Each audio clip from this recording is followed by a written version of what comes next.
The next thing on the iceberg is that Cloud Retainer is... Hey guys, welcome back to my channel. Today we're back again with the second part of the Genshin Impact Iceberg. Today we're going to be still covering just the surface today. Before we jump right in, just so you guys know, I do stream Genshin over on Twitch Tuesdays and Thursdays at 5 p.m. EST. It's a lot of fun. I also make a lot of Genshin memes on TikTok, so if you want to give me a little follow there, it's just constant clownery, so you might enjoy it. Let's get right on into it. To kick off the iceberg, we have one that requires a little bit of explanation. It's that Honkai and Genshin are in the same universe. Now, you might be wondering what exactly Honkai is. So Honkai Impact is actually another miHoYo game that was created before Genshin Impact. It's one of their kind of landmark games, I would say. It really put them on the map. And one of the characters, Qiyana, is, from what I've researched, featured in a lot of miHoYo's games, and a lot of people believe her to be the unknown god in Genshin Impact. Now, I think there are a lot of similarities. Specifically, I think their eyes look very, very similar. They have the same like platinum blonde hair, and there's an alternative costume for Qiyana that definitely gives off unknown god vibes. So a lot of people think that they are the same person. Hold on, I'm just gonna... John, I'm so sorry. Another theory is that Honkai takes place in an alternate universe to Genshin. I saw this clip, I will play it for you. But basically Dvalin, the wind dragon that you see in the beginning of Genshin, is actually featured in this Honkai Impact little cutscene when the developers are talking about it. But differs in terms of concepts to those two character pairs. In the final part of main story chapter 17, Overseer Otto observed other worlds via the imaginary tree. One of these observations is Dvalin, the wind dragon from Teyvat. What are my thoughts? I feel like this is more of an Easter egg. I wouldn't be surprised if it does end up being an alternate universe, but I really think it would be hard to connect Honkai Impact, which is so futuristic and just so different aesthetically from Genshin, to Genshin, which is very much more like, I don't know, it gives me like Renaissance vibes. We're like old-timey. I say that and I think of like Charlie Chaplin, but like, you know what I mean. It's not as futuristic as Honkai, so I don't know if it would fit in necessarily. I know there's similarities between their character designs and stuff like that, but I honestly think it's just because it's the same developers. I think it's more Easter eggs than anything else, but I still think it's a pretty interesting theory. The next thing on the iceberg is that Cloud Retainer is... Now, I don't want to get too into it because this is when the faucet is dripping and it shouldn't be. This is giving pink drink when I put the cap on not tight enough, all right? That's what this is giving, okay? There is a theory that Cloud Retainer basically has a human form that will eventually be a playable character. And that's all I will say. You can look into it yourself. Do I think that this is possible? Oh, for sure. I mean, we already saw that Zhongli, originally Rex Lapis Morax, has a physical form of a dragon and also has a physical form of a human. So I think it's definitely possible that Cloud Retainer could have a human form. So it'll be interesting. I don't know when we'll ever get to see that. I don't know how long it will be, but I have nothing to negate this theory. I think it's entirely possible, and from what I've seen, they seem to have similar character like design elements, so maybe this is true. Next up, we have that Fischl's real name is Amy. This isn't really a theory, this is just a fact. Fact or cap? It's a fact. We're not on TikTok, Leah. Fischl's real name is actually Amy. This is evident in this birthday post that Genshin tweeted for Fischl that features Oz, her bird, or like familiar, I guess you could say, reading a letter to her that says, "Happy birthday, Amy." She blushes and he's like, "Why is your face so red?" Her name's Amy. She doesn't like it. I think Fischl is such an interesting character because basically Fischl's just obsessed with this character whose name is Fischl in literature and just thought she was so cool. And now she just goes by Fischl. From what I've seen, her dad started calling her Fischl because he knew that she liked the character. He said he would call her that. And now she goes by Fischl. And her entire like, I talk a whole lot and I never stop talking thing is just because she really likes the book. She's just a whore for fan fiction, you know, giving Wattpad vibes, you know what I mean? Giving Harry Styles as a demon vibes, all that fun stuff. Fischl's just a Wattpad lover. But Fischl's real name is in fact Amy. The next thing on the iceberg is brother. Sorry. If you don't stop your sneezing, you're ruining the video. I'm so sorry. The next thing on the iceberg is unused models. This is kind of confusing, okay? I was like, okay, models that weren't used, right? It's pretty simple, but I feel like there wasn't a lot of stuff I could find when I looked this up. I mean, we have a couple models that'll show you, we can throw up on the screen. So I have like 3 models I found regarding this. So the first one is a model of Mona. It's showing that her original design apparently didn't originally have, and this is alleged, Mihail, please don't come for me. I love Genshin, so don't come for me, okay? But her original model only had one leg covered by tights, and the other leg was not. I think it's pretty obvious why they changed this one. I think it's a little bit too much skin for Genshin. I know that they be beautiful and curvy, you know, I know that they got that going on, but in general, they don't show that much skin. So I think that this was a good choice. I think it would have made Mona kind of stand out a lot. And I also just like the full tights look. I think it looks a lot better. It fits her character a bit more. Next, we have a supposed look at the models from the beta for Xianling and Guoba. Apparently Guoba was originally going to be a panda, which I think is really cute. I really like Guoba as a panda, but honestly, I think the color scheme fits better now. Also, Guoba's huge. Like, Guoba's gigantic in this picture. No shade to Guoba. But actually, no, all the shade to Guoba, because your aim is ass, okay? You can...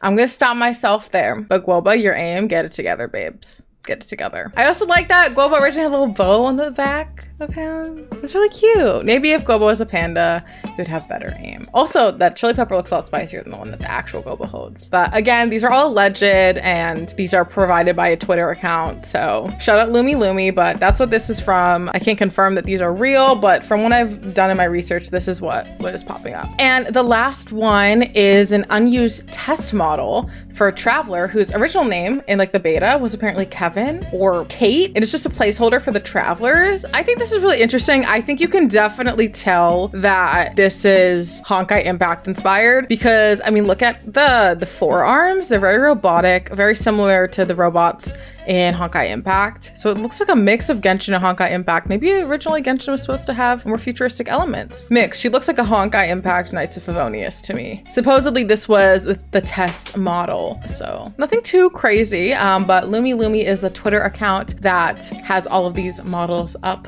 on their page and did some rendering and shading with another user. So credit to Lumi. And thanks for letting me look at these unused models. It's really cool to see like the development stages of the game. Next up is Celestia. All right. Celestia is very confusing to me. I know Celestia is like this island in the sky of like gods, and supposedly Celestia is even higher than the gods that we know, like Zhongli and Venti, even higher, more powerful. I honestly am very confused about the lore of Celestia. I think we'll learn more as the game goes on, but there were just so many conflicting things I was seeing about Celestia. Like, a lot of the times it feels like Celestia is referred to as a person or as like another god. But I also see it referred to mainly as a place where gods go. But then I was hearing that like more powerful gods are up in Celestia. It's a bit confusing to me. And there's not like a lot to uncover necessarily that I know of. I know that like people have tried to get there in the game. People have tried to glide all the way up and get to Celestia. So I've seen that, but other than that, I'm very confused as to what the actual lore behind Celestia is. So if you know more than I do, than I've said, please leave a comment down below and let me know what you know, or if you have a simpler explanation for it. Because also a lot of explanations I was looking at were just very long, and I do my research, but these was giraffe necks, okay? I was not here for it. I was falling asleep, but I think Celestia is very interesting, and I'm interested to see what they do with Celestia in the game, and if we ever get to go to Celestia, maybe the final battles in Celestia, on Celestia, with Celestia, I don't know. But let me know if you know more about Celestia than I do. That's entirely possible. Next up, we have Adelaide is a cannibal. Listen. This B word, okay? It's weird, okay? The girls outside Dawn Winery were talking about like guests going missing and Adelaide acting weird about it. And I was like, nah, you guys are tripping. There's no way, right? You guys are just like paranoid. They probably like slipped out in the middle of the night. But then I went to go talk to my girl Adelaide and she was acting weird. And then she gave me meat and she was like, don't worry, this is just normal animal meat. Girl, if you just gave me human meat, I swear to Celestia. Okay, she's acting fishy. She acting weird. Is she a cannibal? Maybe. I don't know. This is weird. This is like a Catherine thing where I was just like, this is weird. Why is this a real thing? Do I think it's going to develop into anything more? I don't really think so. Maybe in further updates, but I don't think we'll ever get like a mission about it. I feel like it's just weird NPC things. Oh, just NPC things. Adelaide's a weirdo. Is she a cannibal? Maybe. I don't know. We'll find out though, hopefully. Or maybe we'll just always wonder.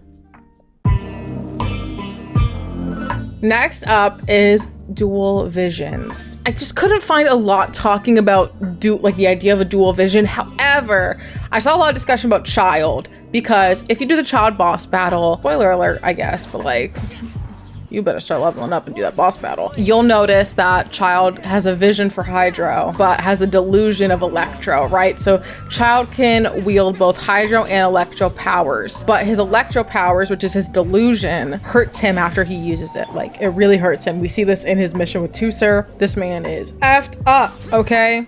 He hurting himself. That's really all I have for like dual vision. It's like he's using his delusion and his actual vision at the same time. Delusions are artificial visions manufactured by the Fatui and given to other members of the Fatui so that they can wield elemental powers. But obviously, in Child's case, we see side effects. Do we see side effects in other Fatui members though? I don't know. They seem fine to me, but that is the idea of a dual vision from what I've understood. I think this could also be referring to how the Traveler can wield both Geo and Animo, but not at the same time. Notice, you can't wield them at the same time.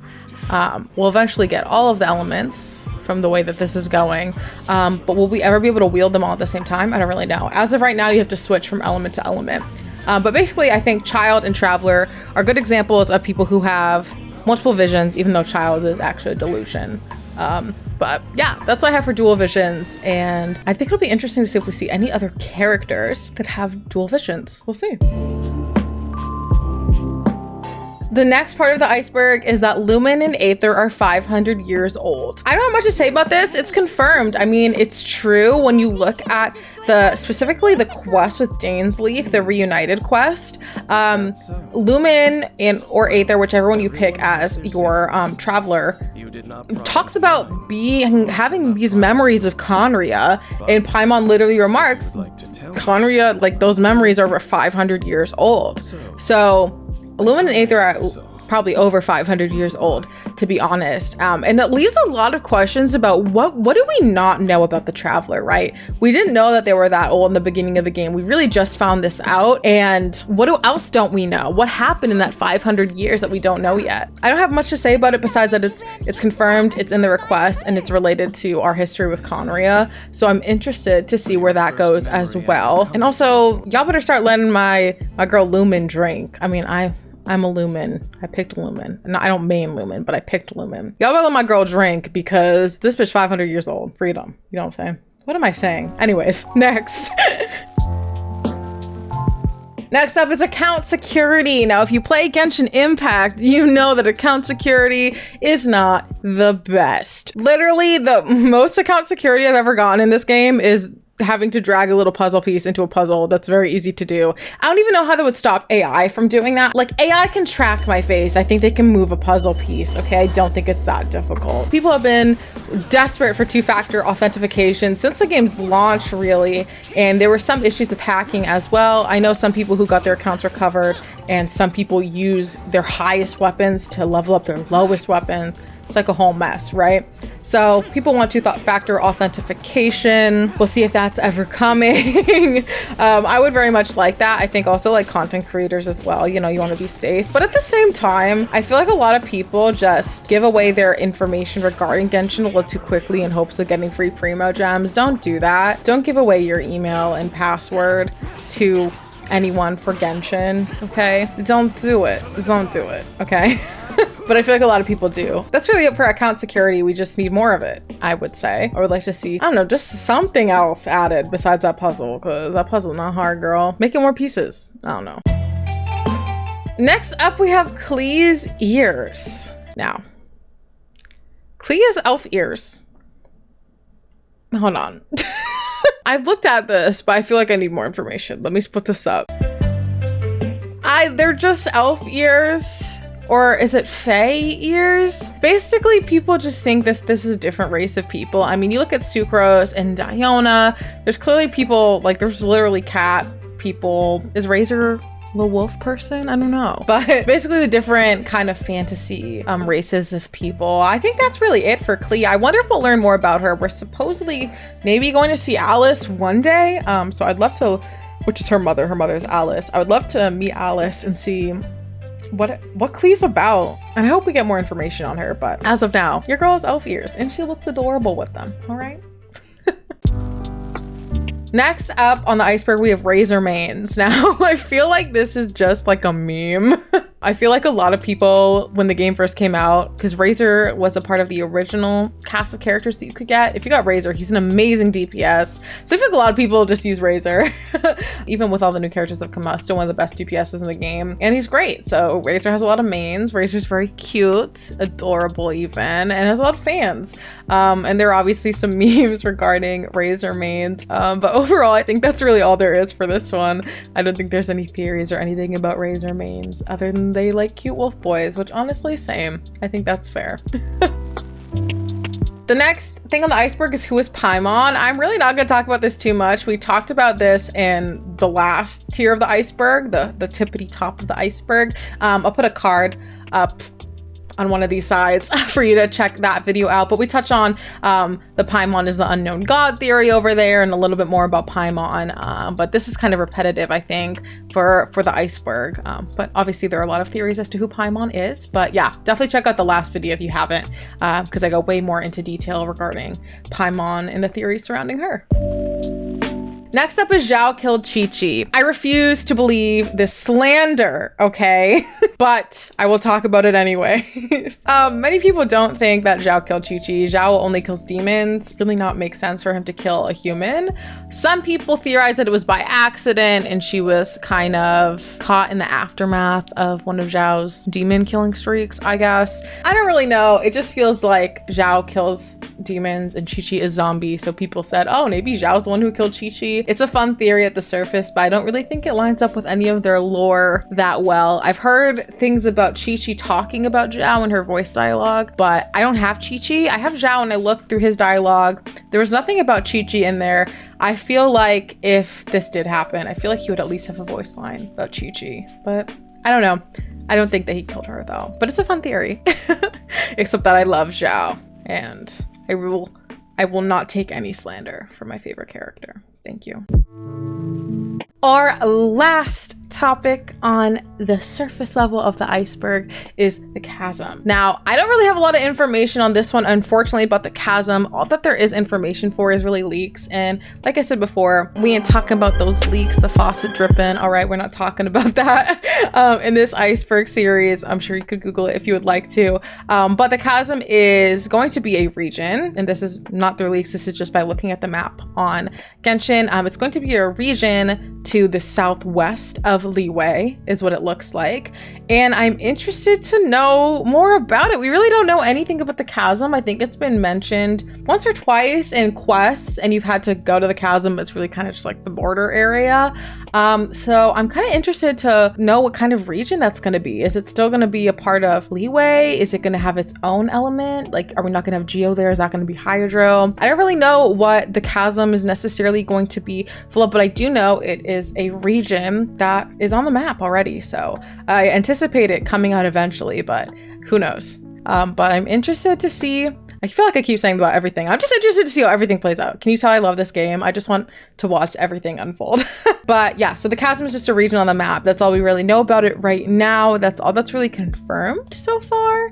But again, I'm sure we'll learn more in the future. All right, guys, that is it for today's part 2 of my Genshin Impact Iceberg series. I hope you guys are having a fun time. I absolutely love doing the research for these videos and making them. I love this game. It's so fun to dive deep into the lore. And again, we're just at the surface. We're about to go a hell of a lot deeper.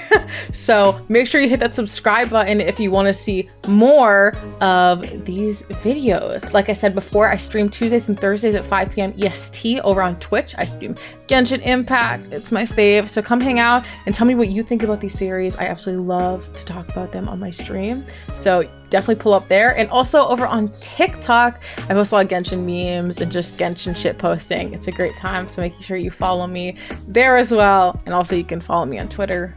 I occasionally do my shit posting over there as well. Thank you guys so much for all the support over on this channel. It's been so amazing and I am just so grateful. I've been having a great time over here. All right, guys, have fun playing Genshin and I will see you guys next week. Peace.